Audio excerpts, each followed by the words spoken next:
Your feet feel like they're on fire at night. You wake up and your toes are numb.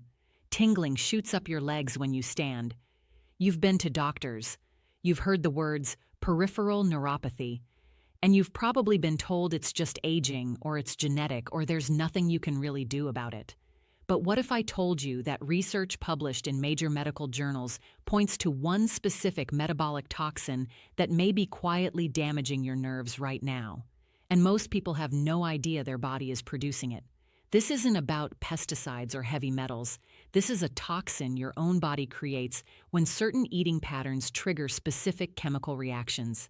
And according to studies, up to 67% of people with unexplained neuropathy share one common metabolic pattern that causes this toxin to accumulate in nerve tissue. I'm going to reveal the 5 hidden sources that cause your body to produce this nerve-damaging toxin. And number 1 is so common, you've probably triggered it multiple times already today without knowing it. But first, drop a comment with your age and whether you're experiencing burning, tingling, or numbness in your hands or feet. Your answer helps me understand who needs this information most. The toxin I'm talking about has a scientific name: advanced glycation end redox, or AGEs. These are toxic compounds that form when sugar molecules bind permanently to proteins in your body, including the proteins that make up your nerve fibers. Research published in Diabetes has shown that AGEs accumulate in nerve tissue and directly contribute to neuropathy progression. Picture this scenario. Someone eats in a way that keeps their blood sugar elevated for hours after meals. During that time, sugar molecules are floating through their bloodstream, colliding with proteins, sticking to them, and creating these toxic AGE compounds. Those compounds then deposit in nerve tissue, in the protective coating around nerves, and in the tiny blood vessels that feed nerves. Over months and years, this accumulation causes the exact symptoms you're experiencing: burning, numbness, tingling, and progressive nerve damage. Here's what makes this particularly insidious. Your body can't easily break down or remove these toxins once they form. They accumulate, and the more your blood sugar spikes and stays elevated, the faster you produce them.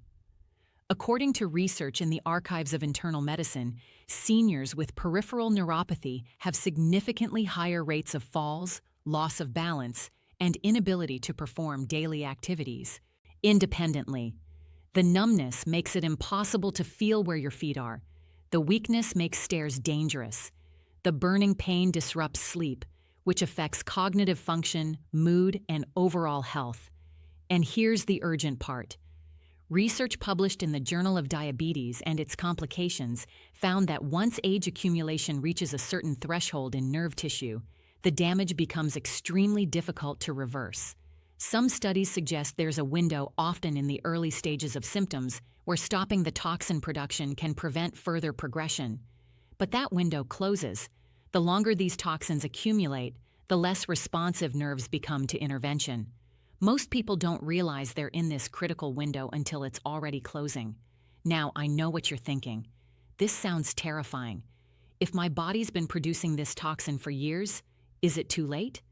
And that's exactly where most doctors leave you, sitting in that fear with no answers. But research from multiple institutions, including work published in Diabetes Care, has shown something that completely changes this conversation. When people modify specific eating patterns, age formation in the body can drop by measurable amounts within weeks, not months, weeks.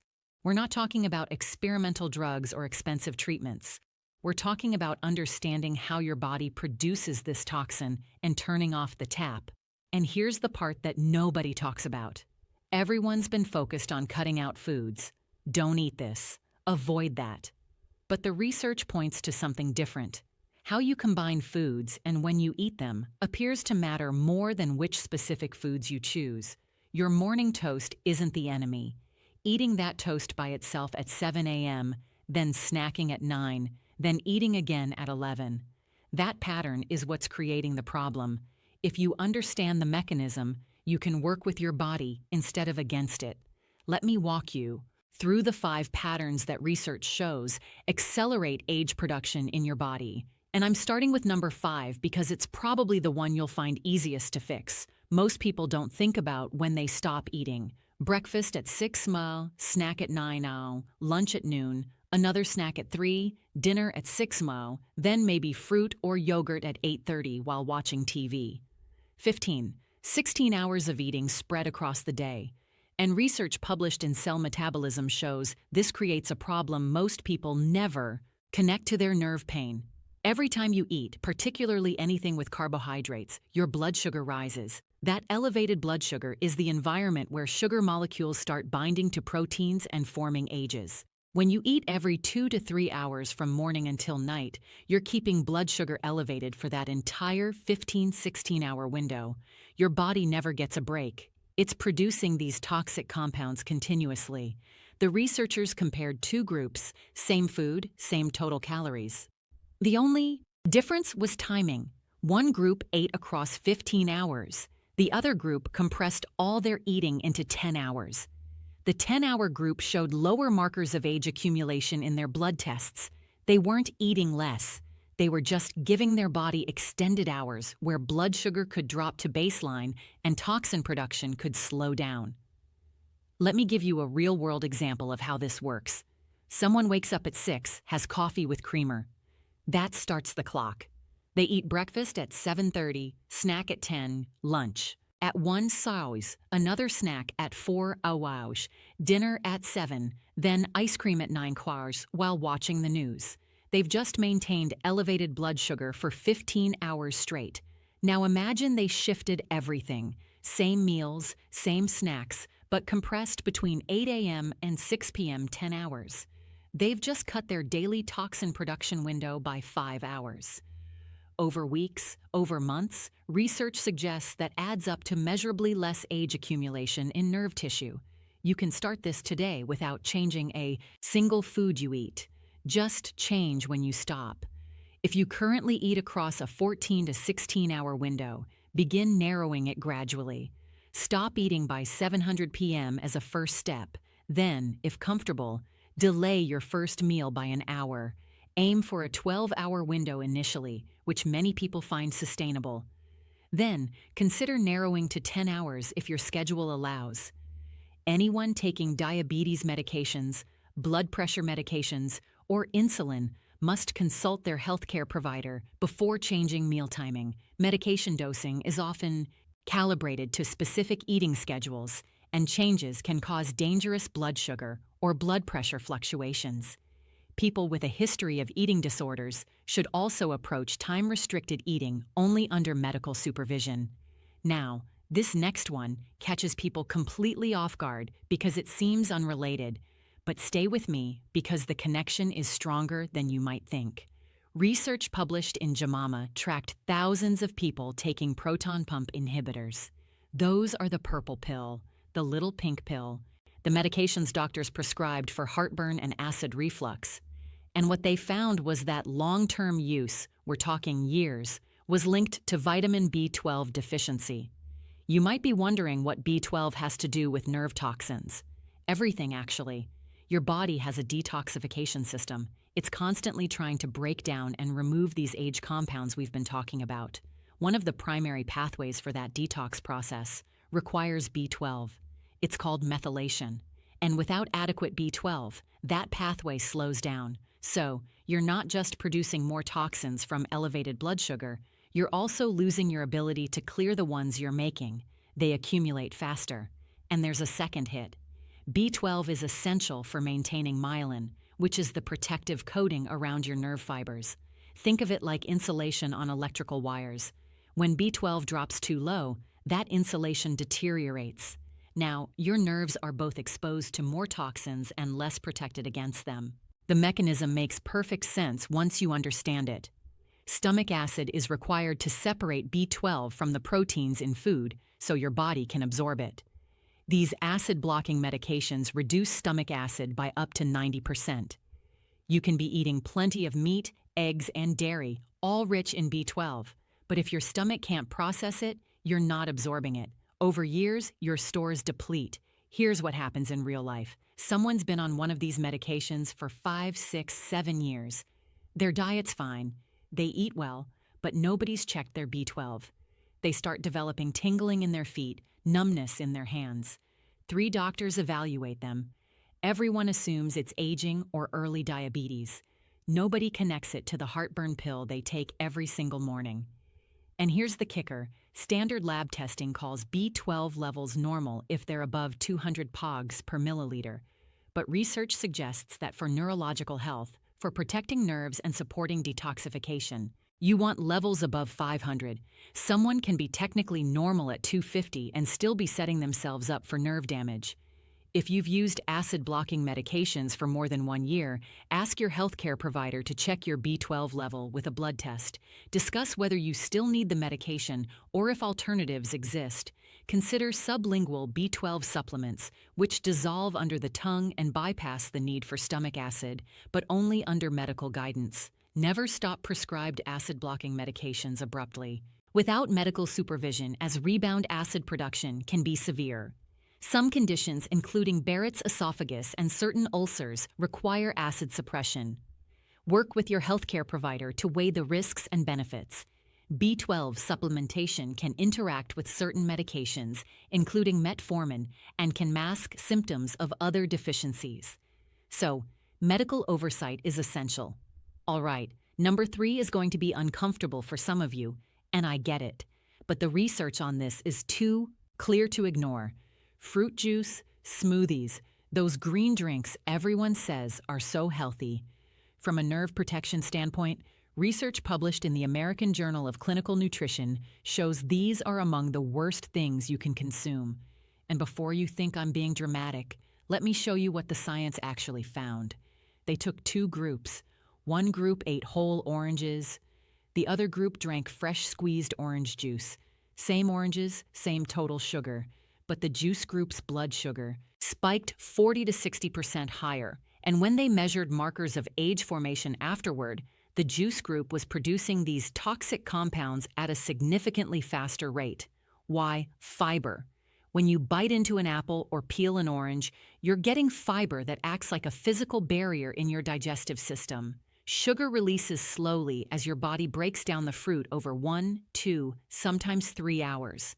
Your blood sugar rises gradually, moderately, then comes back down. When you drink that same fruit as juice, there's no barrier. All the sugar from 3 or 4 oranges hits your bloodstream in 10-15 minutes, and that creates exactly the environment where ages form fastest. Think about how age formation works. You need sugar molecules floating in your blood to collide with proteins and bond together. The higher the concentration of sugar, the more collisions, the more toxic compounds you create. A gentle, gradual rise, some age formation manageable, a sudden spike to high levels, exponential acceleration of toxin production. And here's what makes this pattern so common. Many seniors were told by doctors, by family, that juice is an easy way to get nutrients, especially if chewing is difficult or appetite is low. Smoothies got marketed as health foods. Blend up some berries, some spinach, call it wellness, but from a blood sugar perspective, you've just created a sugar bomb with no fiber to slow it down. Your body sees it the same way it sees soda. Research even showed that when people ate fruit whole, especially after a meal, with protein, the blood sugar impact was minimal. An apple after lunch with chicken, barely a blip. That same apple blended into a smoothie on an empty stomach, massive spike. Eliminate all liquid sugar sources. No fruit juice, no sweetened beverages, no fruit smoothies. If you want fruit, eat it whole in small portions, ideally after a meal that includes protein. This single change can reduce blood sugar spikes by 30 to 50% in some individuals, according to research on glycemic variability, directly translating to reduced toxin production. For people with difficulty swallowing, severe digestive conditions, or conditions requiring liquid nutrition, work with a healthcare provider or registered dietitian to find alternatives that meet nutritional needs without triggering excessive age formation. Some medical situations require modified approaches. This one, I see it constantly. And once you understand it, you'll see it everywhere too. Toast for breakfast, just toast. Maybe with jam. Crackers as an afternoon snack, a bowl of pasta for dinner, without much else. rice as a side dish by itself. Each of these seems harmless, right? But research published in Diabetes Care measured what happens when you eat carbohydrates alone versus pairing them with protein or fat. The difference was staggering. Carbohydrates alone, blood sugar spiked 2 to 3 times higher. Same carbohydrates with protein or fat. The spike was cut by 40, sometimes 60%, and with that reduction in blood sugar spike comes a direct reduction in age formation. We're talking about the same food creating dramatically different outcomes just based on what you eat with it. The science behind this is actually pretty straightforward. Protein and fat slow down your digestion. They make food sit in your stomach longer before releasing into your bloodstream. So instead of a flood of sugar all at once, you get a slow, steady release over hours for your nerves. This is the difference between a chemical assault and a manageable, stable environment. Let me show you what this looks like in practice. Someone eats 2 slices of toast with jam for breakfast. Only carbohydrates. Within 45 minutes, their blood sugar's gone from 90 to 175. Now imagine they eat the same exact toast with scrambled eggs and half an avocado. Their blood sugar peaks at 125, same bread, same jam, but a 50-point difference in the spike just from adding protein and fat. According to research on age formation, that 50-point difference translates directly to measurably less toxin production. You're eating the same amount of food. You're not going hungry. You're just combining it in a way that protects your nerves. The challenge is so many traditional eating habits were built around carbohydrates as the center of the meal. Cereal with milk for breakfast, a sandwich for lunch, crackers when you want a snack. Each one creating that isolated carbohydrate spike that research now directly links to nerve damage. And because it's been normal your whole life, it never occurred to you that the pattern itself was the problem. Never eat carbohydrates alone. Every meal and every snack must include protein or healthy fat. Bread, add eggs, cheese, or nut butter. Crackers, pair with hummus or cheese. Oatmeal, add protein powder, nuts, or Greek yogurt. Rice or pasta, serve with substantial protein. This becomes automatic within about 2 weeks of consistent practice. People with kidney disease must monitor protein intake carefully and should work with a nephrologist or renal dietitian before increasing protein consumption. Anyone with food allergies, particularly to common protein sources like nuts, eggs, or dairy, needs to identify safe alternatives. Individuals with specific dietary restrictions for medical or religious reasons should adapt this principle within their guidelines.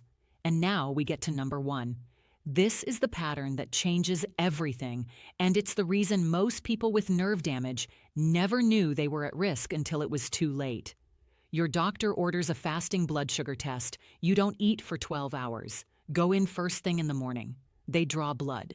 Results come back at 95. Normal. Your doctor tells you you're fine. Everything looks good, and you walk out believing your blood sugar isn't a problem.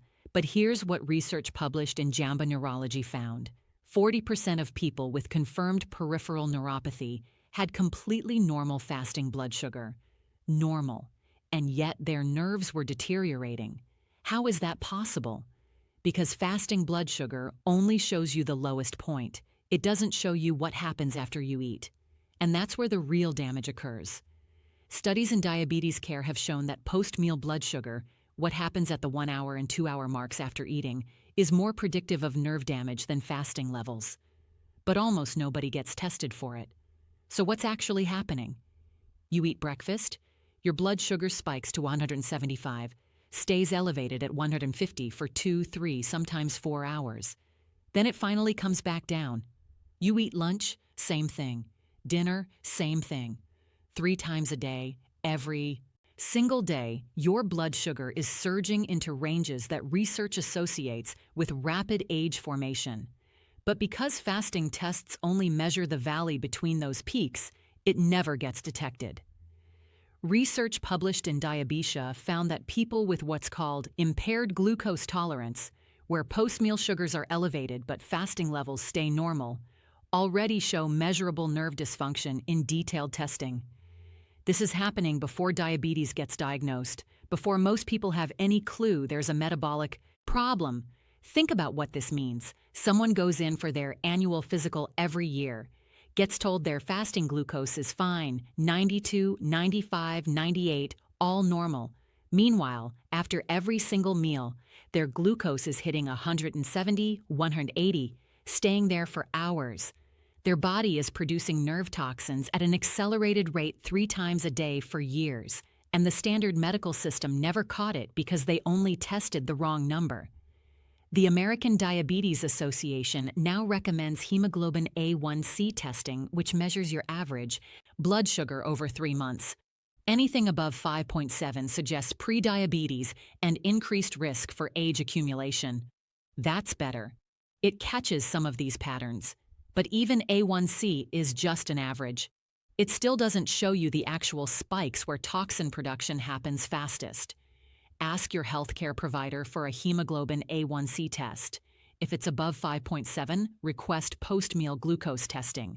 Consider using a continuous glucose monitor or fingerstick testing for 2 weeks to see your actual patterns. Research suggests blood sugar should stay below 140 at the 1-hour mark after eating and return below 120 by 2 hours. Higher levels indicate the pattern associated with accelerated age formation and nerve toxin accumulation. Glucose monitoring provides information, not diagnosis or treatment. Work with your healthcare provider to interpret results and determine appropriate interventions. Never adjust diabetes medications based on self-monitoring without medical guidance. Some people may experience anxiety from frequent monitoring. If this occurs, discuss alternative approaches with your healthcare provider. Here's what's interesting about this nerve toxin and the 5 triggers we've discussed. The research is published. It's in major medical journals. Scientists understand the age formation pathway and its connection to neuropathy. But this information doesn't fit neatly into standard 15-minute medical appointments. Doctors are trained to diagnose and treat established diseases. Prediabetes, early metabolic dysfunction, and subclinical age accumulation don't always trigger immediate treatment protocols. By the time someone reaches diabetes diagnosis, research suggests significant nerve damage may already be present. The opportunity for prevention exists years earlier, but the healthcare system isn't structured to catch it at that stage. Additionally, discussing meal timing, food combinations, and post-meal glucose patterns requires patient education time that most medical practices can't accommodate. It's easier to prescribe a medication than to teach the underlying mechanisms and behavioral strategies. If you're someone who values understanding these connections and taking informed action before irreversible damage occurs, you're more informed than most people walking out of their doctor's office. That's not an exaggeration. Let me bring this together with clarity. The worst toxin harming your nerves and causing neuropathy is advanced glycation end products, or AGEs. These toxic compounds form when elevated. Blood sugar causes sugar molecules to permanently bind to proteins in your nerve tissue. Once formed, they accumulate, causing the burning, tingling, numbness, and progressive damage that characterizes peripheral neuropathy.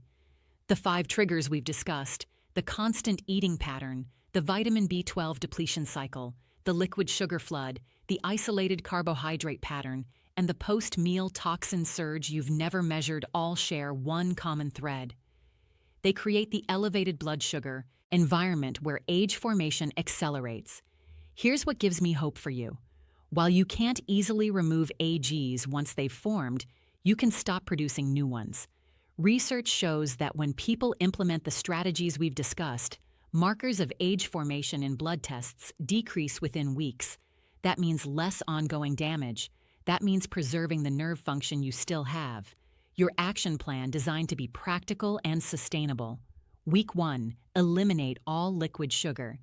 This creates the fastest, measurable reduction in age formation according to research on glycemic control. Week 2, implement the never eat carbohydrates alone rule. Every meal, every snack must include protein or fat.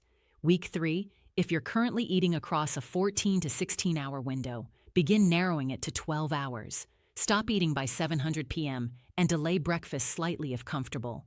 Week 4, get your vitamin B12 and hemoglobin A1C tested. If you're on acid-blocking medications, discuss alternatives with your doctor. One additional step that research strongly supports: walk for 10 minutes after your largest meal. Studies published in Diabetes Care found that even brief post-meal walking significantly reduced blood sugar spikes, directly translating to reduced age formation. It doesn't have to be vigorous, just moving.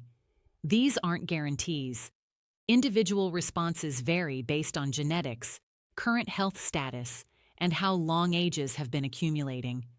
Some people notice symptom improvements within weeks. Others may experience stabilization without dramatic improvement. Both represent success because preventing further toxin accumulation preserves independence and quality of life. Here's my challenge to you. Pick one trigger from this video, just one. Eliminate it consistently for 14 days. Then come back and tell me what you noticed. Did your burning decrease? Did your balance improve? Did you sleep better? Your experience matters because it helps others decide whether to try these strategies themselves. If this information revealed connections you hadn't considered before, subscribe for more evidence-based content every week. I read every comment, and your questions directly shape what I cover next. And speaking of what's next, here's what I'm covering in the next video: the 5 vitamin deficiencies that mimic dementia symptoms in seniors and why standard testing often misses them completely. Number 3 involves a nutrient that over 60% of seniors are deficient in, according to research, and it affects memory, mood, and physical coordination. The symptoms look like Alzheimer's, but they're potentially reversible. You won't want to miss it. Take care of yourself.